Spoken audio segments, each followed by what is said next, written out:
ओम नमो भगवते वासुदेवाय। आप सभी भक्तजनों का आपके अपने YouTube चैनल कथा मंजूषा में स्वागत है। अभी तक आपने अधिक मास महात्म्य के अध्याय 10 तक की कथा सुनी। अब आगे का वृतांत सुनिए। अधिक मास महात्म्य अध्याय 11। नारद जी बोले, सब मुनियों को भी जो दुष्कर कर्म है, ऐसा बड़ा भारी तप जो इस कुमारी ने किया, वह हे महामुने हमसे सुनिए।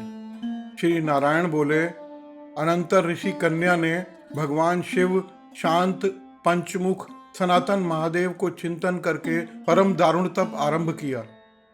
सर्पों का आभूषण पहने देव, नंदी, भृंगी आदि गणों से सेवित, 24 तत्वों और 3 गुणों से युक्त, अष्ट महासिद्धियों तथा प्रकृति और पुरुष से युक्त, अर्धचंद्र से सुशोभित मस्तक वाले, जटाजूट से विराजित भगवान के लिए उस बाला ने परम तप आरंभ किया।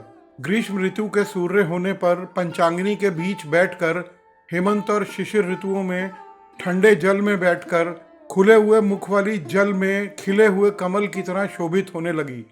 सर के नीचे फैली हुई काली और नीली अलकों से ढकी हुई वह जल में ऐसी मालूम होती थी जैसे कीचड़ की लता सेवारों के समूह से घिरी हुई हो। वर्षा काल में आसन से युक्त चौतरे पर बिना छाया के सोती थी और वह सुंदर अंग वाली प्रातः सायं धूमपान करके रहती थी। उस कन्या के इस प्रकार के कठिन तप को सुनकर इंद्र को बड़ी चिंता हुई। उस ऋषि कन्या के तप में लगे रहने पर, हे नृपनंदन, हे क्षत्रिय भूषण, 9000 वर्ष व्यतीत हो गए। उस बाला के तप से भगवान शंकर ने प्रसन्न होकर उसे अपना इंद्रियातीत निज स्वरूप दिखलाया।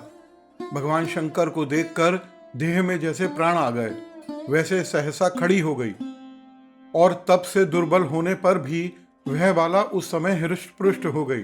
बहुत कलेश पाई हुई वह शंकर को बहुत अच्छी लगी और उस कन्या ने झुककर पार्वतीपति शंकर को प्रणाम किया।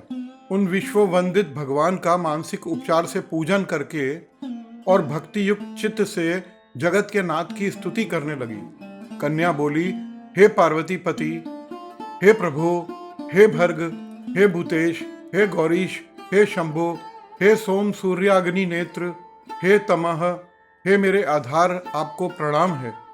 परम घोर संसार रूपी समुद्र में डूबा हुआ दुष्ट सर्पों तथा काल के तीक्ष्ण दांतों से डसा हुआ मनुष्य भी यदि आपकी शरण में आ जाए तो मुक्त हो जाता है। हे दक्ष प्रजापति के मुख को ध्वंस करने वाले, हे समस्त शत्रुओं के नाशक, हे सदा भक्तों को संसार से छुड़ाने वाले, हे जन्म के हर्ता, हे पाप का नाश करने वाले, आपको नमस्कार है। अपने सेवकों की रक्षा कीजिए। हे नृप, बड़ी भाग्यवती मेधावी की तपस्वी कन्या इस प्रकार मन से और वाणी से शंकर की स्तुति करके चुप हो गई। श्री कृष्ण बोले, कन्या द्वारा की गई स्तुति सुनकर और उसके किए हुए उग्र तप से प्रसन्न मुख कमल सदाशिव कन्या से बोले, हे तपस्विनी, तेरा कल्याण हो। तेरे मन में जो अभिष्ट हो वह वर तू मांग। हे महाभागे, मैं प्रसन्न हूँ, तू खेद मत कर। ऐसा भगवान शंकर का वचन सुनकर वह कुमारी अत्यंत आनंद को प्राप्त हुई और हे राजन, प्रसन्न होते हुए सदाशिव से बोली, हे दीनानाथ, हे दया सिंधु, यदि आप मेरे ऊपर प्रसन्न हैं तो हे प्रभु, मेरी कामना पूर्ण करने की देर न करें। हे महादेव, मुझको पति चाहिए, पति चाहिए, पति चाहिए। मैं पति चाहती हूँ, पति दीजिए। मैंने हृदय में और कुछ नहीं सोचा है। वह ऋषि कन्या इस प्रकार महादेव से कहकर चुप हो गई। तब यह सुनकर महादेव जी उससे बोले। शिव बोले, हे मुने कन्या, तूने जैसा अपने मुख से कहा है वैसा ही होगा, क्योंकि तूने 5 बार पति मांगा है। अतः हे सुंदरी, तेरे 5 पति होंगे और वे 5 वीर, सर्वधर्म वेत्ता, सज्जन, सत्य पराक्रमी, यज्ञ करने वाले, अपने गुणों से प्रसिद्ध, सत्य प्रसिद्ध, जितेंद्रिय, तेरा मुख देखने वाले, सभी क्षत्रिय और गुणवान होंगे। श्री कृष्ण बोले, ना तो अधिक प्रिय ना तो अधिक अप्रिय। ऐसे महादेव के वचन को सुनकर बोलने में चतुरा कन्या झुककर बोली, हे गिरिजा कांत, संसार में एक स्त्री का एक ही पति होता है, अतः 5 पति का वर देकर लोक में मेरी हंसी न कराइए। एक स्त्री 5 पति वाली न देखी गई है और न सुनी गई है। हाँ, एक पुरुष की 5 स्त्रियां तो हो सकती हैं।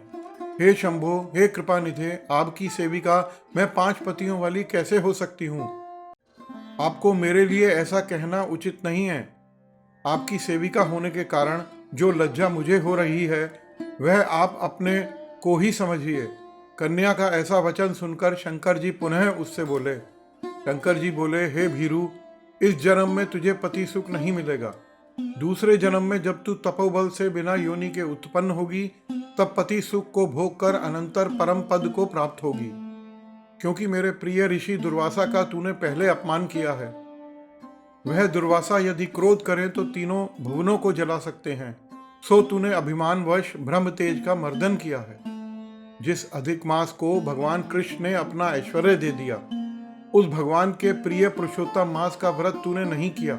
मैं ब्रह्मा आदि से लेकर सब देवता, नारद आदि से लेकर सभी तपस्वी जिसकी आज्ञा सदा मानते चले आए हैं, हे बाले, उसकी आज्ञा का कौन उल्लंघन कर सकता है? लोक पूजित पुरुषोत्तम मास की दुर्वासा की आज्ञा से तूने पूजा नहीं की। हे मूढ़े, द्विजात्मजे, इसीलिए तेरे 5 पति होंगे। हे बाले, पुरुषोत्तम का अनादर करने से अब अन्यथा नहीं हो सकता। जो उस पुरुषोत्तम की निंदा करता है वह रौरव नरक का भागी होता है। पुरुषोत्तम का अपमान करने वाले को विपरीत ही फल होता है। यह बात कभी अन्यथा नहीं हो सकती। पुरुषोत्तम के जो भक्त हैं वे पुत्र, पौत्र और धन वाले होते हैं और वे इस लोक को और परलोक की सिद्धि को प्राप्त होते हैं। और हम सब देवता लोग भी पुरुषोत्तम की सेवा करने वाले हैं। जिस पुरुषोत्तम मास में व्रताधिक से पुरुषोत्तम शीघ्र प्रसन्न होते हैं, उचित और अनुचित विचार की चर्चा करने वाले, अतएव अनुकरणीय जो मुनि हैं, उन अति उत्कृष्ट श्रेष्ठ तपस्वियों का वचन कैसे मिथ्या हो सकता है? कहो। इस प्रकार का कथन कहते हुए भगवान नीलकंठ शीघ्र ही अंतर्ध्यान हो गए और वह बाला भ्रष्ट मृगी की तरह चकित सी हो गई। सूत जी बोले, हे मुनीश, रेखा सदृश चंद्रमा से युक्त मस्तक वाले सदाशिव जब उत्तर दिशा की ओर चले गए तब वृत्रासुर को मारकर जैसे इंद्र को चिंता हुई थी, उसी प्रकार मुनिराज की कन्या को भी चिंता बाधा करने लगी। इति श्री पुरुषोत्तम महात्म्य अध्याय 11।